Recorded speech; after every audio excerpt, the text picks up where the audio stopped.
அடுத்ததா எம்ஜிஆர் பாணி. இத ஏன்னா விஜய் அவர்கள் கட்சி ஆரம்பிச்சதுலருந்து எம்ஜிஆர் அவர்கள் வந்து எம்ஜிஆர் அவர்கள் ஒரு இடத்துலயுமே மென்ஷன் பண்ணி எந்தெந்த ஊருக்கு போறோமோ, மதுரைக்கு போனா விக்கிரவாண்டிக்கு போனா எங்கெங்க போறோமோ அங்கெல்லாம் எம்ஜிஆர் அவர்கள் மென்ஷன் பண்ணுவாரு. புதுச்சேரியிலுமே 1977ல தான் தமிழகத்துல எம்ஜிஆர் ஆட்சி புடிச்சாரு. அதுக்கு முன்னாடி 1974ல புதுச்சேரியில தான் ஆட்சி அமைச்சாரு அப்படின்னு சொல்லியிருந்தாரு.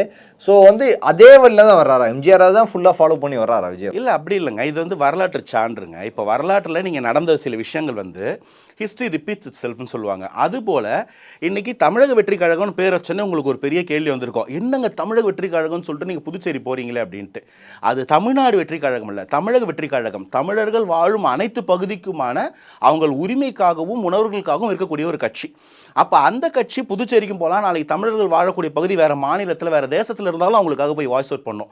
இன்னைக்கு காசால மக்களுக்கு தாவேகா சார்பில் வந்து உணவளிக்கிறத பார்த்துருக்கீங்களா? தமிழகத்தை தாண்டி திமுக ஒரு செயல்பாடு செஞ்சு பார்த்துருக்கீங்களா?